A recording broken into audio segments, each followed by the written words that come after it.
Ketika Iran dibombardir, mana Rusia dan Cina? Nggak ada, Pak. Bentar lagi baru naik. Ketika sudah melihat hancur-hancuran baru mulai muncul, Pak. Pertanyaannya adalah, Amerika, Israel dan Yahudi konsisten atau tidak? Konsisten, Pak. Pertanyaan muncul, Pak. Siapa yang akan bergabung dengan mereka? Diprediksi oleh seorang bernama Ca'nun M.H. Ainun Najib. Kata M.H. Ainun Najib, kelak negara-negara Arab itu tidak akan membela Palestina, mereka membela Israel. Hari ini terbukti, Pak. Jaziratul Arab tunduk sama Donald Trump. Jadi Bapak Ibu bisa bayangkan kehancuran Islam hari ini, bisa bayangkan? Itulah yang disebut oleh Nabi dalam fase keempat yang disebut dengan fase babak belur.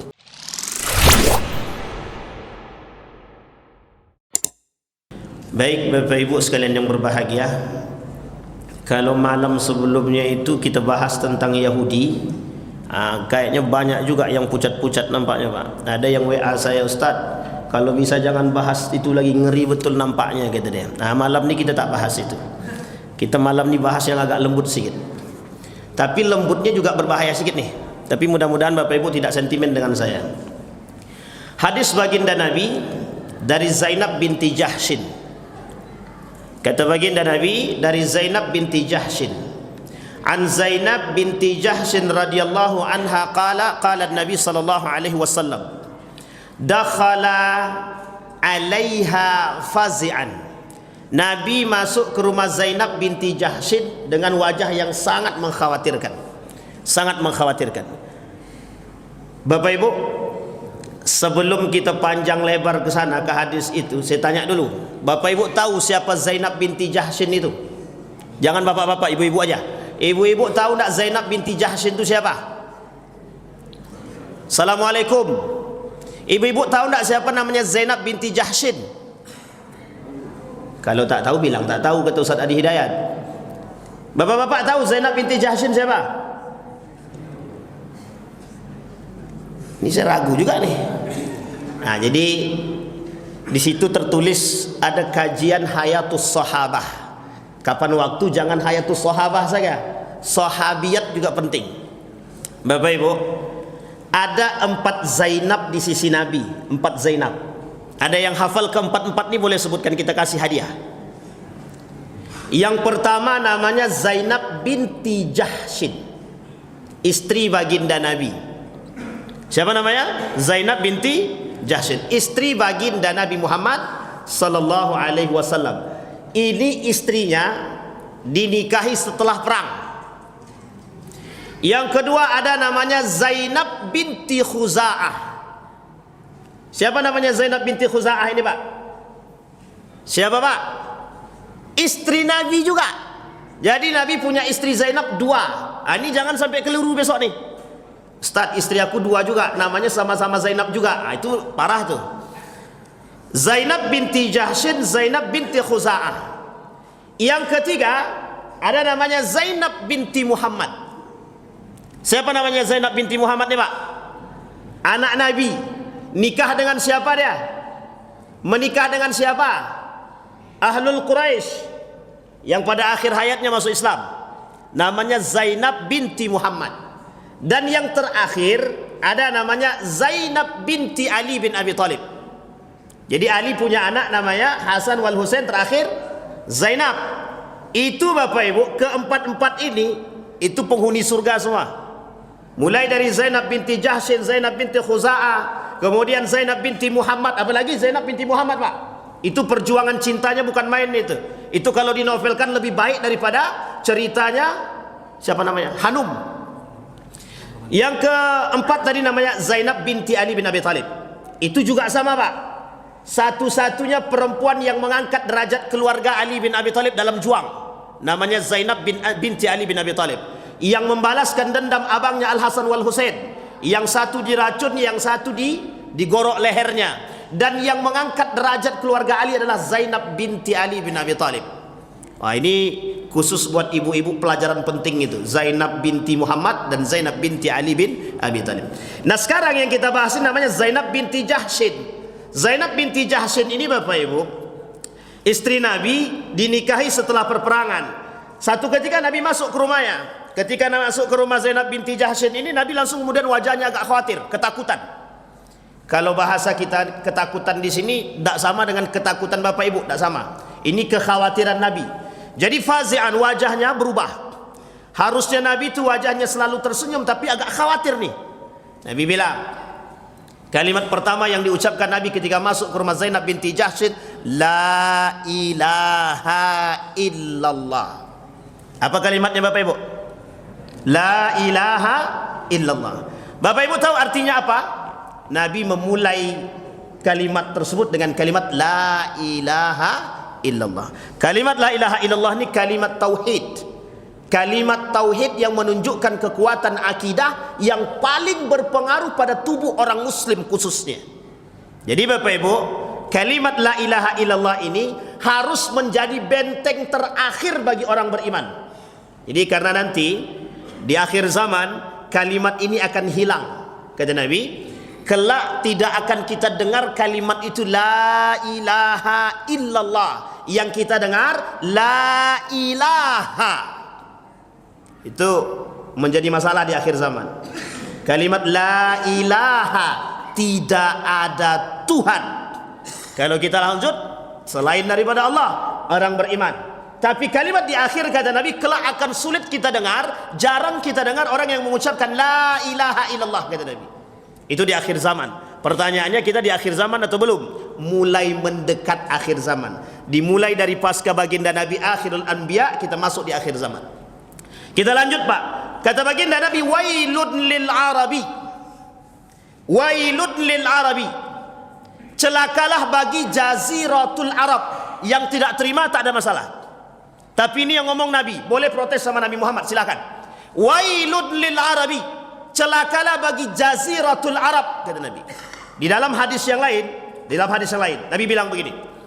Kelak, kata Nabi, di akhir zaman itu negara-negara Arab akan tunduk itu. Tunduk. Ke siapa tunduknya? Ke Yahudi. Saya tidak mengatakan apa itukah perkataan Nabi itu terbukti atau tidak. Bapak Ibu yang menilai sendiri. Apakah perkataan Nabi itu terbukti atau tidak, itu Bapak Ibu yang bisa menilai sendiri.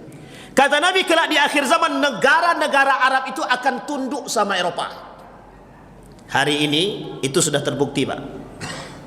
Mana negara Arab yang bersuara? Angkat, coba Bapak Ibu cek negara Arab yang bersuara selain daripada Turki. Turki tidak masuk dalam Arab. Turki itu disebutkan Rom. Bahkan di dalam riwayat lain, di Turki itu disebutkan sebagai Konstantinia.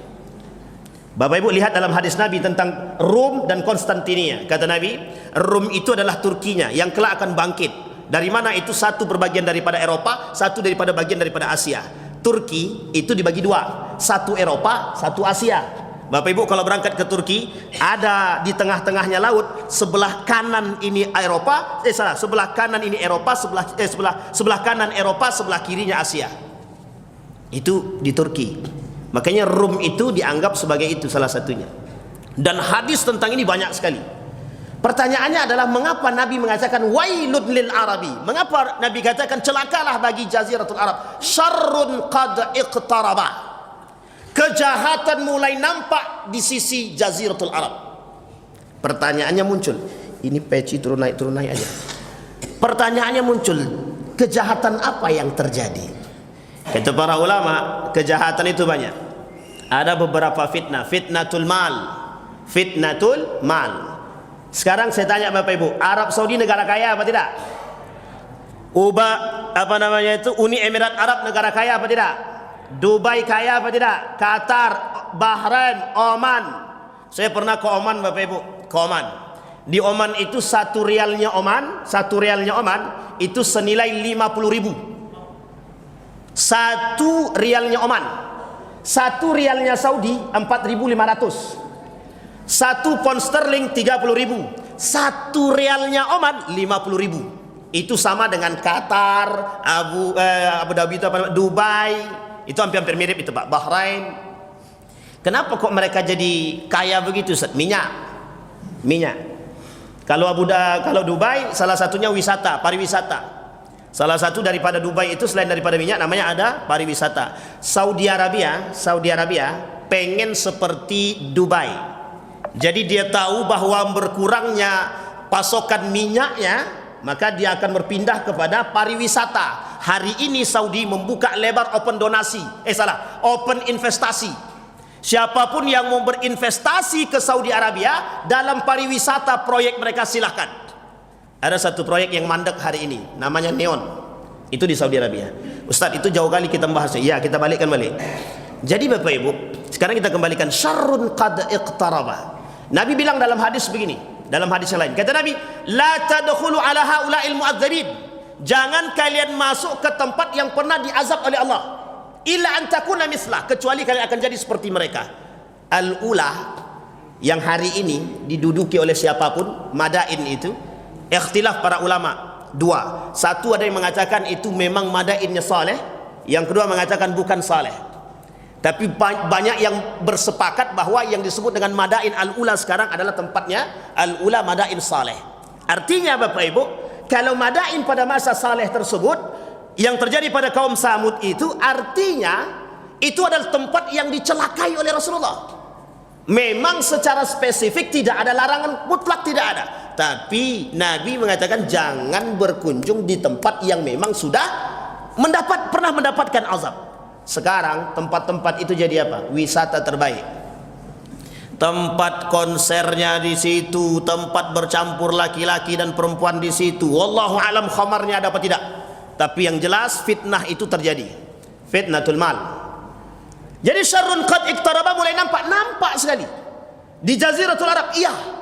Apa fitnah yang nampak? Fitnatul mal. Apa fitnatul mal itu? Harta.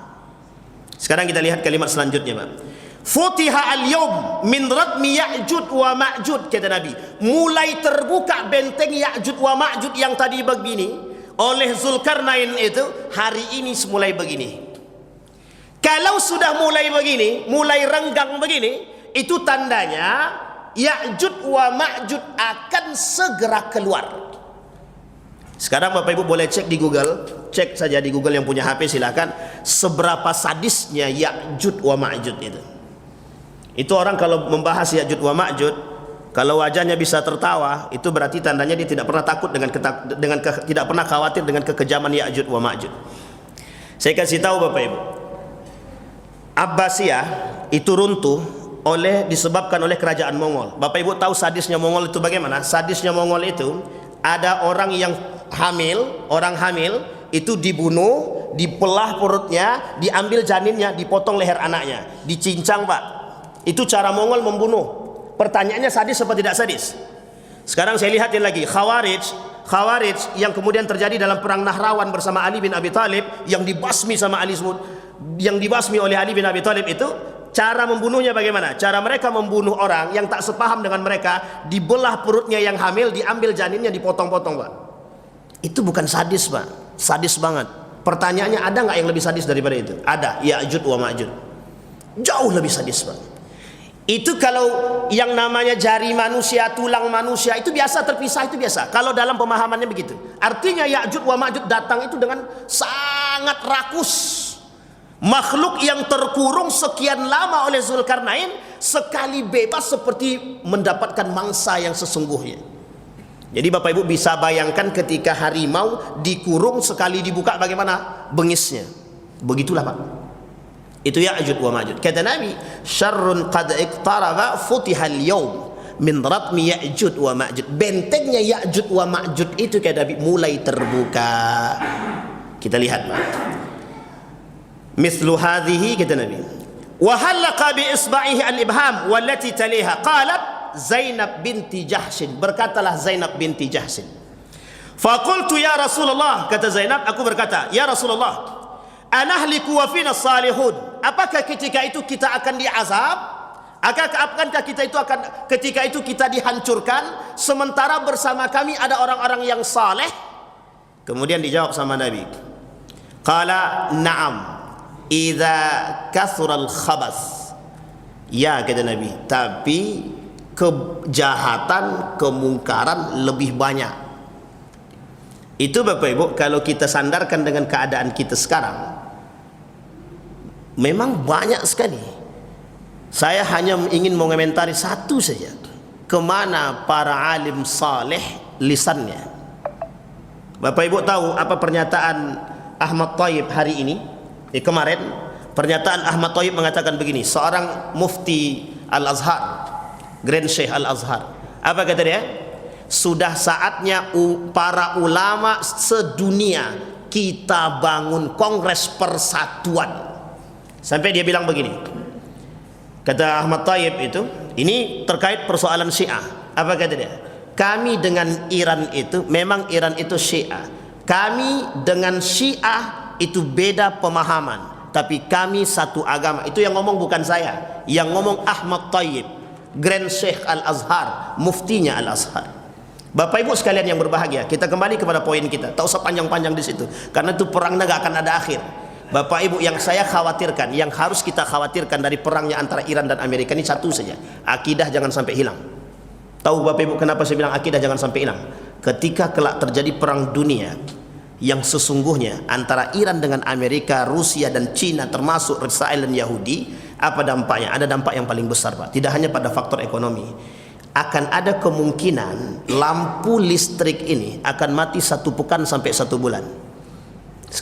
Sekarang saya tanya Bapak Ibu, kira-kira kalau listrik ini padam 1 pekan saja, anda usah 1 bulan, 1 pekan saja, kira-kira banyak nggak yang stres tuh? Banyak nggak yang stres itu? Nah, itu jawab sendirilah. Kalau sempat stres kita, Pak, kita tidak punya iman, Pak. Di situ rusaknya, paling banyak rusaknya akidah di situ. Dan itu Bapak Ibu pernah disampaikan oleh para ulama. Meskipun hadisnya yang dinukil oleh para ulama itu lemah sekali, tapi kata para ulama, ketika lampu itu mati dan padam, semua tidak bisa berbuat apa-apa. Yang bisa berbicara adalah iman. Iman yang berbicara. Orang beriman akan tetap beriman, tapi orang yang tidak beriman, disitulah yang nampak orang-orang gila, mayat berjalan dan lain sebagainya. Kita kembalikan poin tadi, Pak. Syarrun qad iqtaraba. Apa kejahatan Jaziratul Arab itu? Kejahatan Jaziratul Arab hari ini adalah yang paling nampak adalah mereka tidak berbicara atas kejahatan yang terjadi atau yang dilakukan oleh Yahudi dan Israel terhadap Palestina. Satu. Yang kedua, apa kejahatan yang dilakukan oleh mereka? Mereka semua bergabung dengan musuh umat muslim itu sendiri. Nifak, munafik. Berarti Ustadz, Indonesia gimana? Ya beda-beda tipis saja, nggak usah tersinggung, Pak. Hari ini Majelis Ulama Indonesia sudah mendesak, Majelis Ulama Indonesia dengan tegas mendesak Bapak Presiden Prabowo untuk mundur dan keluar dari BOP. Nggak bisa, Pak. Memang harus begitu. Itu bagus, tindakan MUI bagus. Kenapa kalau kita tidak keluar? Mohon maaf Bapak Ibu, yang dijadikan kambing hitam dalam perperangan ini mana? Palestina. Yang dijadikan kambing hitamnya siapa? Palestina. Yang dijadikan salah satu alasan perperangan ini adalah Palestina. Padahal bukan itu, Pak. Jadi Bapak Ibu sekalian yang berbahagia, nubuat Nabi sudah pasti terjadi, Pak. Nubuat Nabi pasti terjadi. Sekarang Bapak Ibu tinggal lihat saja, ini perang apa sebenarnya antara Amerika dengan Iran. Bapak Ibu mau berspekulasi seperti apapun silakan. Tapi dalam geopolitik itu nampak sekali, Pak. Nampak sekali, tidak ada satupun di antara kedua belah pihak ini yang memprioritaskan Palestina. Tidak ada. Itu yang harus Bapak Ibu ingat. Tidak ada satupun di antara kedua ini yang memprioritaskan Palestina. Hanya saja dominasinya, hanya saja keberpihakannya cukup ada terhadap Palestina. Itu cuma Iran. Sekarang targetnya adalah Turki. Turki termasuk negara yang pro terhadap Palestina, dan ini adalah target, Pak. Target Turki ini itu disampaikan oleh Nabi dalam hadisnya. Kata Nabi, setelah kemerdekaan terjadi pada Palestina, maka akan terjadi kehancuran di Yathrib. Hadisnya sahih. Akan terjadi kehancuran Yathrib. Yathrib itu Bapak Ibu tahu mana Yathrib? Madinatul Munawwarah. Sekarang Bapak Ibu, setelah Madinatul Munawwarah jadi hancur, apa yang kemudian terjadi? Fathu Konstantiniyah, penaklukan Konstantinopel. Bapak Ibu tahu Konstantinopel itu di mana? Turki. Setelah terjadinya penaklukan Konstantinopel, akan muncul yang disebut dengan Malhamatul Kubra, perang yang besar antara umat mukmin atau Muslim dengan Yahudi. Jadi Bapak Ibu lihat itu urutannya. Nampak dekat. Kalau kita lihat api yang terbang-terbang sekarang, itu nampak sekali dekatnya, bukan main. Jadi Bapak Ibu, yang paling kasihan di antara perperangan ini siapa? Palestina, Pak. Palestina. Di hari penandatanganan, Palestina masih dibombardir oleh Israel. Jadi pertanyaan kita muncul, siapa yang memprioritaskan kepentingan Palestina? Tidak ada. Jadi Bapak Ibu sekalian yang berbahagia, jangan sampai kita tertipu oleh berita yang berseliweran. Persoalan perang antara Iran dan Amerika itu, kalau kita bilang kita tidak mempersoalkan, boleh saja. Tapi lihat Pak, kita harus cerdas melihat di mana keberpihakan mereka terhadap Palestina. Karena Bapak Ibu sekalian berbahagia, hari ini Palestina itu lebih parah daripada sebelum-sebelumnya. Meskipun Israel sudah mulai rata nih, sudah mulai rata. Ingat Bapak Ibu perkataan Nabi, Israel itu kata Allah dalam Al-Quran akan terjadi kehancuran pada Bani Israel 2 kali. Sudah pernah terjadi pada masanya Salahuddin Al-Ayyubi, tinggal sekarang Pak. Sekarang ini fase yang kedua. Kalau ini hancur lebur Israel ini atau Bani Israel ini, maka mohon maaf Bapak Ibu, disitulah gerbang pintu masuknya untuk menuju kepada yang disebut dengan akhiruz zaman. Dan kita sudah di akhir zaman Pak. Makanya kata Nabi dalam riwayat yang lain itu, kata Nabi, sebelum datangnya Dajjal itu, penyebab datangnya Dajjal itu adalah syirarun nas, banyaknya kekacauan di muka bumi ini yang dilakukan oleh manusia. Hari ini sudah nampak. Itu dunia Pak. Kalau dulu kita berbicara tentang skupnya Indonesia, sekarang kita berbicara skupnya internasional, dunia. Sekarang Bapak lihat semua, Afghanistan berperang dengan Pakistan yang punya perjanjian untuk kesepakatan untuk membantu Palestina. Sekarang dia berkelahi Pak. Ketika Iran dibombardir, mana Rusia dan Cina? Nggak ada Pak. Bentar lagi baru naik. Ketika sudah melihat hancur-hancuran baru mulai muncul Pak. Pertanyaannya adalah, Amerika, Israel dan Yahudi konsisten atau tidak? Konsisten Pak. Pertanyaan muncul Pak, siapa yang akan bergabung dengan mereka? Diprediksi oleh seorang bernama Ca'nun M.H. Ainun Najib. Kata M.H. Ainun Najib, kelak negara-negara Arab itu tidak akan membela Palestina, mereka membela Israel. Hari ini terbukti Pak, Jaziratul Arab tunduk sama Donald Trump. Jadi Bapak Ibu bisa bayangkan kehancuran Islam hari ini, bisa bayangkan? Itulah yang disebut oleh Nabi dalam fase keempat yang disebut dengan fase babak belur. Tahu Bapak Ibu fase babak belur itu? Mulkan jabbarin. Kehancuran umat muslim itu pada saatnya sangat dirasakan. Kita kekacauan yang sangat kacau. Kepemimpinan diktator, zalim, semua permain ribawi semua. Maka kata Ustadz Alfian Tanjung itu, unik pernyataan beliau itu, if you cannot beat them, you join us. Kalau kalian tidak bisa melawan orang kafir, kata dia, maka kalian bergabunglah bersama kami. Itulah yang dilakukan oleh umat muslim hari ini. Karena tak sanggup melawan Amerika, tak sanggup melawan Israel, tak sanggup melawan Yahudi, apa yang mereka lakukan? Bekerja sama dengan mereka. Pertanyaannya adalah, bagaimana hukumnya orang mukmin bekerja, orang muslim bekerja sama dengan musuh kita sendiri? Munafik, pengkhianat. Begitu Pak. Jadi tak bisa dinegosiasi di situ, tak bisa. Munafik dan pengkhianat. Jadi kalau Bapak Ibu, maka saya katakan, kalau kita Bapak Ibu yang tidak punya terlibat dalam skala global ini, kalau Bapak Ibu masih pakai produk-produk Israel Yahudi, berarti Bapak Ibu munafik. Jangan tersinggung dan jangan sakit hati, nggak perlu sakit hati. Karena orang yang masih memakai produk-produk Israel itu munafik. Kenapa munafik? Kita tidak bersama Palestina, kita bersama orang-orang Israel, kita bersama orang-orang Yahudi. Kita tutup Bapak Ibu. Jadi perkataannya, kata Zainab, apakah bersama kami ada orang-orang yang soleh?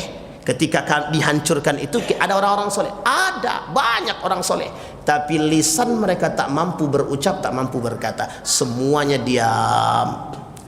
Sekarang saya pernah mengamati selama 3 tahun. Saya amati selama 3 tahun. Dari tahun 2022, dari tahun 2023 sampai tahun 2026. Saya amati Pak, saya amati betul. Dulu ada kitab namanya Jihad. Jihad. Sayyid Qutb. Tidak boleh terbit, haram. Haram untuk terbit, haram untuk disampaikan pada masa Soeharto. Pertanyaannya adalah, apa dampaknya daripada Oh, ini sampai jam berapa ini? Ini udah lewat nih ketua. Sikit lagi. Sampai Bapak Ibu, setiap orang yang menyampaikan persoalan jihad itu harus ditangkap. Jadi buku-buku jihad Sayyid Qutb itu dibakar. Tidak boleh ada penyampaian. Dampaknya tahu Bapak Ibu apa dampaknya? Dampaknya ruh jihadnya hilang. Kita umat muslim ini tidak ada lagi semangat jihad, baik dalam perperangan ataupun dalam yang lain. Sekarang Bapak Ibu bayangkan, saya bicara ini itu ditemukan di pojok Masjid Istiqlal Masjid Istiqlal ada namanya American Corner. Di Masjid Istiqlal itu ada namanya pojok Amerika. Bisa dipahami Bapak Ibu pojok Amerika maksudnya apa? Artinya untuk mendirikan American Corner ini perlu adanya kerjasama. Pertanyaannya adalah apa gunanya Masjid Istiqlal bekerja sama dengan Amerika? Sampai di sini bisa dipahami. Setelah itu, sebelum itu terjadi penandatanganan kerjasama antara Menteri Agama dengan Amerika. Pertanyaannya untuk apa? Bisa dipahami Bapak Ibu. Kedua, mengapa kita tidak kerjasama dengan yang Timur Tengah? Apa alasannya? Dan ternyata Allah tunjukkan kebenaran itu Bapak Ibu. Apa kata Allah? Allah tunjukkan, Allah plesetkan lidahnya. Tinggalkan zakat. Ini isyarat Pak, betapa nampaknya orang-orang liberal itu menjadi penguasa di negara kita sekarang. Liberal. Tahu Bapak Ibu apa artinya liberalisme itu? Menyingkirkan orang-orang yang bisa berpendapat bebas, yang ingin mengemukakan satu program yang disebut dengan sekulerisme, menjauhkan Bapak Ibu semua daripada nilai-nilai agama. Terbukti hari ini apa yang dilakukan oleh mereka? Yang dilakukan oleh mereka adalah memisahkan agama dari perpolitikan, dari pemerintah dan lain sebagainya. Apa yang terjadi? Yang terjadi adalah ketergantungan negara terhadap negara Eropa yang mohon maaf mereka memusuhi kita dan memusuhi Islam. Sekarang sampai sini bisa dipahami Bapak Ibu? Bisa dipahami? Sekarang saya tanya Bapak Ibu, dari pemaparan yang saya sampaikan tadi, menakutkan atau membahagiakan? Yang takut itu sebenarnya bukan kita, generasi setelah Bapak Ibu. Bapak Ibu lihat apa dampak generasi kita? Dampak daripada perkataan-perkataan yang seperti itu merusak semua generasi. Maka kata Nabi, satu nasihat sebelum saya tutup Bapak Ibu, addabani rabbi fa ahsana ta'dibi. Kata Nabi, aku dididik oleh Tuhanku, sang pencipta, Tuhanku, Rabbku, kata Nabi, fa ahsana ta'dibi, maka aku menjadi baik, memiliki karakter yang baik, akhlak yang mulia. Bapak Ibu sekalian yang berbahagia, akhlak mulia tidak akan didapat oleh seorang mukmin kalau mereka tidak beriman. Kalau mereka tidak beriman, wajar kalau Nabi katakan di awal la ilaha illallah. Kalimat itu penguat setiap orang beriman. Jadi Bapak Ibu, pegangan kita di akhir zaman la ilaha illallah. Ustaz, jadi apa yang harus kita lakukan? As-sabru, bersabar Pak. Mental kita di akhir zaman harus kuat. Jangan sampai mental kita, mohon maaf betul, seperti tokoh agama yang mengatakan tinggalkan zakat. Jangan sampai mental kita begitu. Kenapa demikian? Mohon maaf, umat muslim yang merusak Islam sendiri. Mohon maaf Pak, mental kita rusak. Seperti yang dikatakan tadi, if you cannot beat them, you join us. Kalau Anda tidak sanggup melawan kafir, Anda akan menang bersama orang kafir. Mustahil. Bisa dipahami sampai di sini Bapak Ibu ya? Maka Bapak Ibu sekalian yang berbahagia, kata Nabi, ketika semua kejahatan mulai tampak, maka bersabarlah, terus bersama berjamaah. Yang ketiga Bapak Ibu sekalian yang berbahagia, pegang teguh kalimat la ilaha illallah. Lebih baik kita kalah tapi selamat daripada kita menang tapi masuk ke dalam lubang buaya, neraka. Apa maksudnya Ustaz? Maksudnya di akhir zaman orang yang berpegang teguh dengan la ilaha illallah itu sedikit, tidak banyak. Saya berdoa kepada Allah bahwa bisa jadi yang berpegang sedikit itu adalah kita semua, insyaallah. Baik Bapak Ibu sekalian yang berbahagia, itu yang bisa saya sampaikan. Mudah-mudahan ada manfaat, mudah-mudahan membuka cakrawala kita untuk tidak anti terhadap pertumbuhan global hari ini dan pertumbuhan kasus-kasus dunia. agar kita bisa mensikapi dengan baik. Insyaallah yang hadir malam hari ini husnul khatimah. Amin ya rabbal alamin. Fa'tabiru ya ulil absar la'allakum tuflihun. Assalamualaikum warahmatullahi wabarakatuh.